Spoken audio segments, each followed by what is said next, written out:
তেজপুৰলৈকে যাওঁতে কিমান ভাল ভাল জেগা আছে গোটেইখিনি আপোনালোকক দেখাবলৈ ট্ৰাই কৰিম। বহুত দিনৰ মূৰত আজি বতৰটো খুব সুন্দৰ কৰিছে। বৰ্তমান বৰষুণ চৰষুণ নাই, কিন্তু বৰষুণ অহাৰ সম্ভাৱনা খুবেই আছে।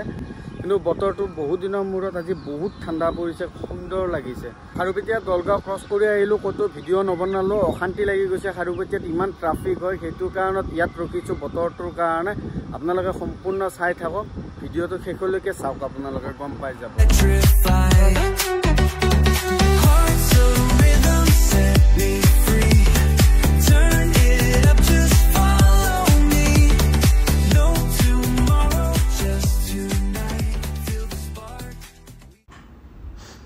বৰ্তমান পালোঁ শিলবৰী আৰু যিটো লেফ্ট ছাইড যোৱা ৰাস্তা আছে এইটো দি গ'লে আপোনালোকে ডাইৰেক্ট ওৰাং চেণ্টাৰ ওলাব পাৰিব। আৰু মই যিহেতুকে ওৰাং নাযাওঁ, ঢেকীয়াজুলি গৈ আছোঁ, তো মই চিধা গৈ আছোঁ। তো এইটো ৰাস্তা দি মোটামুটি আপোনালোকে 1 কিলোমিটাৰমান ৰাস্তা বেয়া পাব, তাৰপিছত ধুনীয়া ৰাস্তা এটা পাই যাব আপোনালোকে। কেতিয়াবা এইফালে ঢেকীয়াজুলি পিনে আহিলে এইটো ৰাস্তা দি আহি যাব আপোনালোকে। মই যে কৈছিলোঁ অকণমান 1 কিলোমিটাৰমান বেয়া, এইখিনি জেগা হয়। এনেকুৱা 3টামান জেগা আছে, 3টা মিলাই পেলাই 1 কিলোমিটাৰমান বেয়া ৰাস্তা হ'ব। তো ইয়াতে অকণমান সাৱধান আৰু বাকী টেনশ্যন নাই সেইপিনে আৰু। ফাইনেলি ইয়াৰ পৰা ধুনীয়া ৰাস্তা পাই গ'লোঁ আৰু টেনশ্যন নাই, একদম মজা ৰাস্তা ইয়াৰ পৰা। বৰ্তমান অলপ অলপ আকৌ ৰ'দ ওলাব ধৰিছে, গৰমটো আকৌ আহিছে। কিন্তু ৰখিলে গৰমটো পায়, কিন্তু বাইক চলাই থাকিলে আকৌ গৰমটো নাপায়। কিন্তু বতাহটো ভাল বতাহে মাৰি আছে। আৰু আকাশখন চাওকচোন, কি সুন্দৰ লাগিছে, কি সুন্দৰ লাগিছে।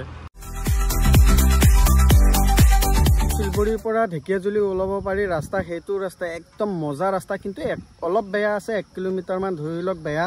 তাৰপিছত আপোনালোকে দেখিব এনেকুৱা ৰাস্তা, গোটেই এনেকুৱা ৰাস্তা। আপোনালোকে একদম বাগানৰ, চাহ বাগানৰ মাজে মাজে ৰাস্তাটো আছে, ধুনীয়া অতি সুন্দৰ ৰাস্তা। আপোনালোকে যদি কেতিয়াবা মঙলদৈ বা গুৱাহাটী ছাইডৰ পৰা আহে, তেতিয়াহ'লে দলগাঁৱৰ পৰা চিধা আপোনালোকে হেৰি কৰিব, শিলবৰী আহিব। শিলবৰীৰ পৰা আপোনালোকে শিঙৰি হৈ পেলাই অহা ৰাস্তাটোত ডাইৰেক্ট উঠি দিব, একদম মজা ৰাস্তা।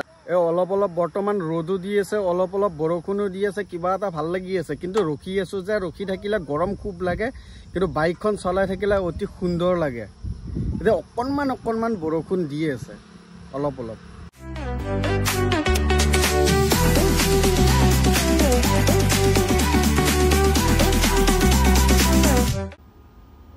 চোৱাচোন বাৰু, এই গাড়ীখন যে মই বাইকখন আহি থকা দেখিছে, তাৰপিছতো এইখন অটোৱে একদম ধাপকৈ আগেদি একদম ঘূৰাই দিছে। যদি মই জোৰত থাকিলোঁ হয়, গাড়ীখন যদি ৰাখিব নোৱাৰিলোঁ হয়, ডাইৰেক্ট তাৰ তাত খুন্দা লাগিলে হয়।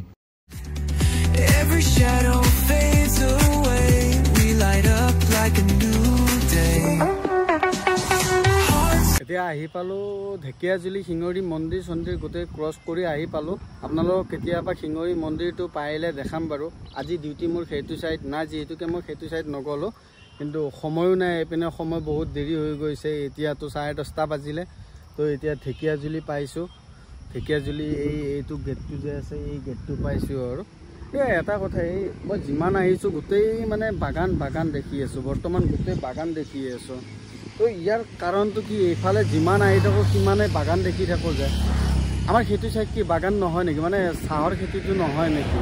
চাহৰ গছ নহয় নেকি? আৰু এইটো ছাইড যে চাহৰ গছটো হয়, আমাৰ সেইটো ছাইড হয় নে নহয়, আপোনালোকে যদি জানে কমেণ্ট এটা কৰি জনাবলৈ নাপাহৰিব। আৰু এইপিনে কিন্তু প্ৰায় চাহ খেতি বুলিয়ে নহয়, আমাৰ তামোল গছৰ খেতি পৰ্যন্ত ইয়াতে আছে। বহুত ডাঙৰ ডাঙৰ তামোলৰ খেতি দেখিছোঁ মই। আৰু চাহ বাগানৰ কথাটো মই ক'বই নাযাওঁ আৰু। যদি আমাৰ সেইফালে হয়, তেতিয়াহ'লে আপোনালোকক কমেণ্ট এটা কৰি জনাবলৈ নাপাহৰিব। বৰ্তমান ঢেকীয়াজুলি ক্ৰছ কৰি পেলাই এইখিনি জেগা মই পালোঁ। তেজপুৰ মেডিকেল কলেজ পোৱা নাই, পাম ইয়াৰ পৰা আৰু জাষ্ট 1 কিলোমিটাৰ 2 কিলোমিটাৰৰ ভিতৰত হ'ব। তো মই যেতিয়া এইফালে আহোঁ, তেতিয়া মই এই শিমলু গছডাল যে আছে, এইডাল দেখিছেনে? ইয়াতে মানে ছাঁ পৰে। তো আৰু ৰাস্তাটো ভাল লাগে, অতি সুন্দৰ লাগে। তো সেইকাৰণে মই ইয়াতে এনেকৈ ৰখোঁ আৰু। ৰখি কিনে অকণমান ৰিলেক্স হওঁ, আৰাম কৰি কিনে ধুনীয়াকৈ গৈ থাকোঁ।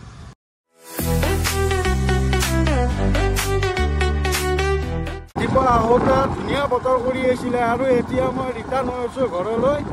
খাতাৰনাক ৰোড ভাই, খাতাৰনাক ৰোড। বাইক চলাব একদম বিৰাট অসুবিধা পাই আছো। চশমাযোৰো নাই, বেয়া অসুবিধা লাগি আছে আৰু। মেডিকেল কলেজ ক্ৰছ কৰিলোঁ। ইয়াৰ পৰা কিমান সময় লাগে ঘৰ গৈ পাওঁতে ঠিক নাই আৰু। বৰ্তমান শিঙৰীৰ পৰা সোমাই এই বাগানৰ মাজত আছোঁ।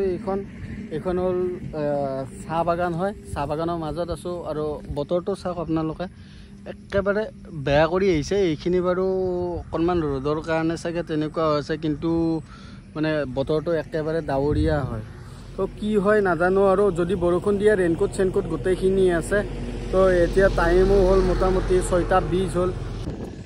বৰষুণ দিব ধৰিলে বৰ্তমান মই ভবা কথাটো হ'লেই অলপ বৰষুণ দিব ধৰিছে। যদি পাৰোঁ মই এনেকৈ যাওঁ, এতিয়া কিমান দূৰ পাৰোঁ গৈ থাকোঁ। যদি বেছি বৰষুণ দিয়ে যে নোৱাৰোঁ আৰু যাব, তেতিয়াহ'লে মোৰ লগত ৰেইনকোট আছে ইয়াৰে ভিতৰত ৰেইনকোট আছে এইটো।